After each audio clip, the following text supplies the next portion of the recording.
예로부터 산간지역이나 바다를 마주하고 살아가는 지역은 언제나 무속신앙의 발상지였다. 압도적인 자연 앞에서 연약한 인간이 할 수 있는 일은 두려움 속에 신을 향한 자신의 안위를 걱정하며 두 손을 모으는 것뿐이었다. 대한민국 사람들 누구에게나 친숙한 섬 울릉도. 그러나 찾아가기 쉽지 않은 오지 중의 오지 울릉도. 도대체 그 울릉도에 100여 년 전에 어떠한 일이 있었기에 오늘날 경상북도 지역에서 가장 기독교 복음화율이 높은 지역이 울릉도가 되었을까? 어떠한 일이 있었기에 거주 인구 약 1만 명 남짓한 작은 섬 울릉도에 오늘날 41개의 교회가 세워졌으며 41개의 교회 중 7개 교회는 100년의 역사를 넘도록 울릉도와 함께하며 그리스도의 복음을 전하고 있는 것일까? 울릉도에 뿌려진 기독교 복음의 시작을 가늠할 수 있는 역사의 기록은 1929년 기독교 창문사가 발행한 조선 예수교 장로의 사기를 통해 알 수 있다. 선시의 강원도 삼척군 부호 감리교우 김병두가 레전복음하야 하명수 등 수인이 인가 귀도하여 예배당을 신축하고 교회를 설립하니라. 1905년 을사늑약 이후 나라를 잃은 민족은 비참한 고난의 길을 걸어야 했다. 을사늑약 이후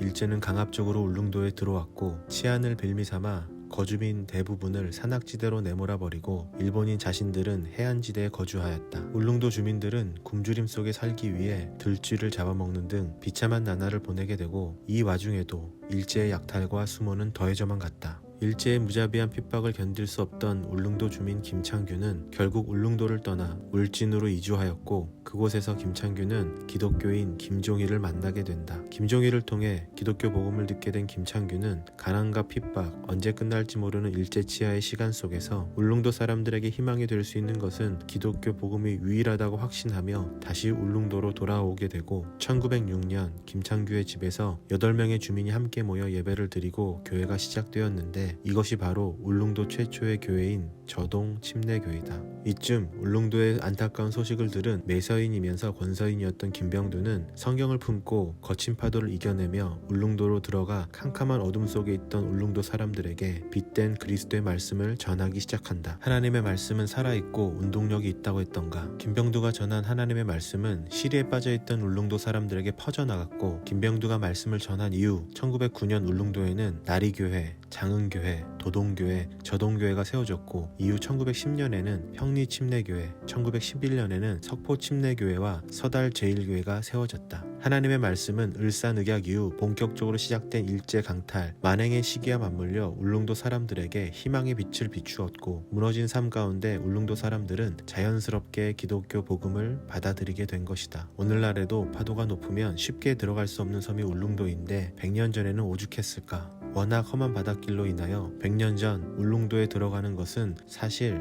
목숨을 걸고 해야 하는 위험한 일이었다. 그러나 1910년부터 1927년까지 무려 8번이나 자신의 목숨을 걸고 울릉도를 방문했던 푸른눈의 선교사가 있는데 그가 바로 호주 출신이며 부산 지역을 중심으로 사역한 맥켄지 선교사이다. 1910년 울릉도에서 처음 세례식을 베풀었던 맥켄지 선교사의 울릉도 선교여행은 수많은 외국인 선교사들에게 알려졌고 이후 울릉도에 있는 성도들을 위해 각 교단과 선교회는 순환 근무로 외국인 선교사와 한국인 목회자를 울릉도에 파송하여 교회를 더욱더 세워나가는데 기초를 마련하였다. 그러나 순환 근무로도 감당할 수 없이 성도들이 날로 많아지자 장로교는 1944년 8월 준학서 목사를 울릉도에 상주하는 첫 목사로 파송하기에 이른다. 사실 준학서 목사는 대구 서남교회 담임 목사였는데 당시 일제의 신사참배를 거부하자 수많은 고문을 당하게 되고 그 피신처로 울릉도를 선택해 피신한 것이라고 한다. 그러나 누구보다 상주하며 자신들을 돌봐줄 목자가 필요했던 울릉도 교인들은 준학서 목사가 울릉도에 상주하게 된 것을 너무도 기뻐하였다고 한다. 그러나 안타깝게도 준학서 목사는 열정적으로 목회 사역을 감당하다 울릉도에서 사역을 시작한 지 4개월 만에 한겨울 사역을 하고 집으로 돌아오다 갑작스럽게 쏟아진 폭설로 인해 나리고개 인근에서 빠져나오지 못하고 순교하고 말았다. 워낙 많은 폭설로 인해 준학서 목사와 그와 동행한 백만술 영수의 시신은 순교 13일 이후 성탄절이 되어서야 발견되었다. 일제의 탄압이 계속되고 이후에도 6.25 전쟁 등 우리의 아픈 역사와 함께 울릉도 또한 그 고통의 길을 함께 걸어왔다. 지난 100년의 역사를 돌아보면 울릉도에는 복음을 전하며 순교했던 준학서 목사가 있었고, 신사참배를 거부하며 모진 고문을 받다 견디지 못하고 고문 후유증으로 2년 만에 순교하여 현재 평리 침례교회 기념비로 남은 김혜용 감로도 있다. 몇 해 전 울릉도를 방문했을 때 식당 아주머니가 했던 말이 아직도 내겐 생생하다. 우리 마을 사람들은 다 교회 다녀. 나도 권사야. 우스갯소리로 내게 해주셨던 또 다른 말씀. 울릉도에서 교인들은 다 한 다리 건너서 친척이고 친구고 가족이야. 이 섬이 원래 그래. 내겐 아직도 그 한마디가 잊혀지지 않는다. 이 섬이 원래 그래. 도대체 울릉도에 뿌려진, 그리고 오늘날까지 이어지고 있는 이 복음의 근원은 무엇일까? 아마도 그것은 거친 파도를 이겨내고 김병두가 품속에 품고 들어왔던 하나님의 말씀, 살아계신 전능하신 예수 그리스도, 그분의 말씀 때문이지 않을까 생각해본다. 몇 해 전 울릉도를 방문했을 때 가장 행복했었던 기억 중 하나는 울릉도에는 처치 스테이가 있다는 것이다.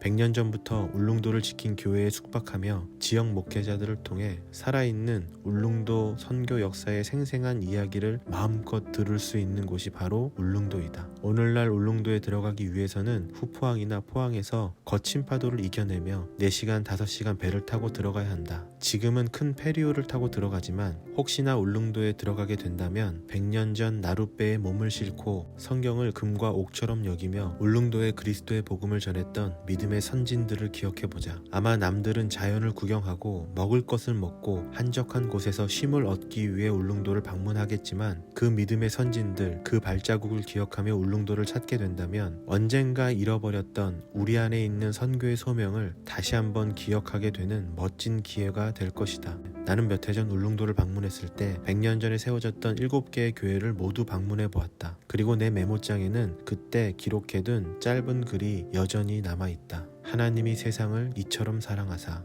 하나님이 조선을 이처럼 사랑하사, 하나님이 울릉도를 이처럼 사랑하사. 조선선교역사연구소 유찬호 목사였습니다. 조선선교역사연구소의 조선선교 이야기는 계속됩니다.